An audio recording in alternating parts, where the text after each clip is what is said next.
Cette vidéo va vous permettre de compléter la carte mentale sur la Troisième République entre 1870 et 1914. On commencera par remplir le cadre installation, puis celui de l'identité républicaine et enfin les contestations. Allez, maintenant, à vos crayons!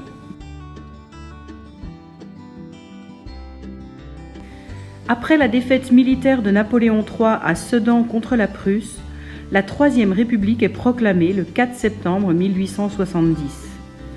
La ville de Paris est assiégée par les Prussiens, elle subit de grosses pertes humaines et la famine. Lorsque la République est rétablie en 1870, elle est peu populaire. En effet, aux élections de 1871, les républicains sont peu nombreux et concentrés dans l'est de la France. Son impopularité est liée aussi au fait que l'Alsace-Lorraine est perdue depuis le traité de Francfort de 1871.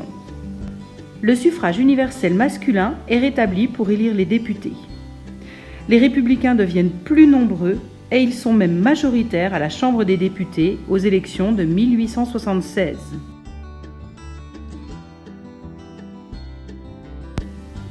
Les lois de Jules Ferry de 1881-82 instaurent l'école publique, obligatoire, gratuite et laïque pour tous les enfants, garçons et filles, de 6 à 13 ans. L'école de Ferry repose sur l'effort, la solidarité, le patriotisme, la citoyenneté, l'instruction, le sport et les symboles républicains. Les missions de l'école sont donc de former les futurs citoyens et les militaires, mais aussi de construire l'unité de la nation, montrer les valeurs et les symboles de la France pour mieux protéger et défendre la République. La mairie est le lieu symbolique de la République dans toutes les communes. Sur son fronton est gravé « Liberté, égalité, fraternité », un des symboles de la nouvelle République. De plus, la mairie est aussi le lieu où les enfants sont scolarisés. En 1905, le service militaire devient obligatoire pour tous les hommes. La caserne devient ainsi un lieu de transmission des valeurs républicaines. Le patriotisme, la fraternité, la solidarité, c'est aussi un lieu d'éducation à la citoyenneté. La Troisième République adopte des symboles pour construire une identité commune, construire une nation et transmettre ses valeurs républicaines. Ils ont tous une origine révolutionnaire et sont transmis par le biais de l'école, de la mairie ou encore de la caserne.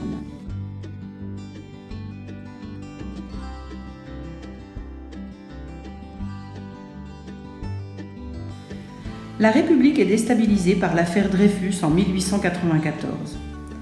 Alfred Dreyfus est un capitaine de l'armée. Il est juif et d'origine alsacienne. En 1894, il est accusé d'espionnage au profit des Allemands, puisque l'Alsace est passée allemande depuis 1871. Dreyfus est condamné au bagne sur l'île au Diable en Guyane. Puis il est dégradé de l'armée.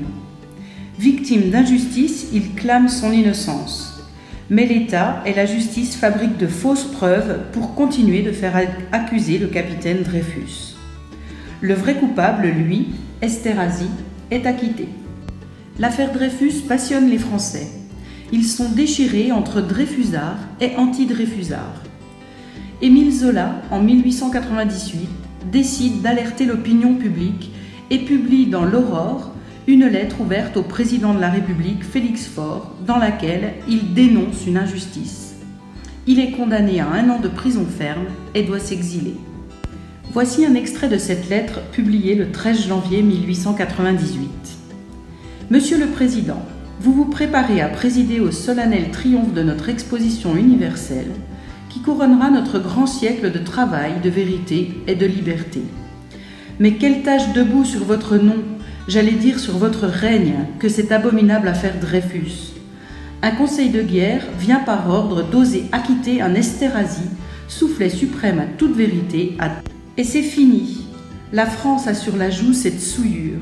L'histoire écrira que c'est sous votre présidence qu'un tel crime social a pu être commis.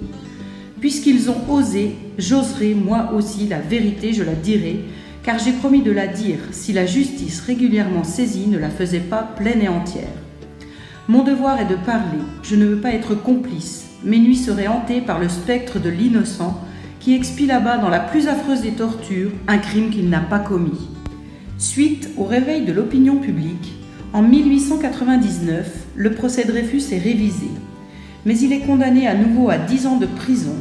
Il est gracié par Émile Loubet, président de la République, puis en 1906, il est réhabilité et réintégré dans l'armée. Il est totalement innocenté. Le rôle de la presse est essentiel dans cette affaire Dreyfus. La liberté de la presse, acquise depuis 1881, a permis d'alerter l'opinion publique. Les journaux, partagés entre Dreyfusards et anti-Dreyfusards, ont permis à chacun de se construire sa propre opinion. Le 9 décembre 1905, la loi de séparation des églises de l'État est promulguée. Celle-ci décide la liberté de conscience, la liberté religieuse et de culte. La religion appartient donc à la sphère de la vie privée et l'État devient entièrement laïque. L'article 3 décide de faire un inventaire de tous les biens mobiliers et immobiliers de l'Église, et tous ceux qui appartiennent à l'État doivent lui revenir. Cet article divise les Français et provoque une forte opposition du clergé et des fidèles. La loi de séparation de l'Église et de l'État a pour objectif de réduire l'influence de l'Église, remplacer la culture religieuse par la culture républicaine. C'est pourquoi les écoles et tous les services de l'État seront désormais laïques. Cela permet de garantir la liberté de pensée, de conscience et de culte. Plusieurs attentats sont commis en France par des anarchistes entre 1892 et 1894. Les anarchistes sont ceux qui rejettent toute tutelle gouvernementale, administrative ou religieuse. Ils privilégient la liberté et l'initiative individuelle. Ainsi, le 9 décembre 1893, une bombe explose à la Chambre des députés et cause plusieurs blessés.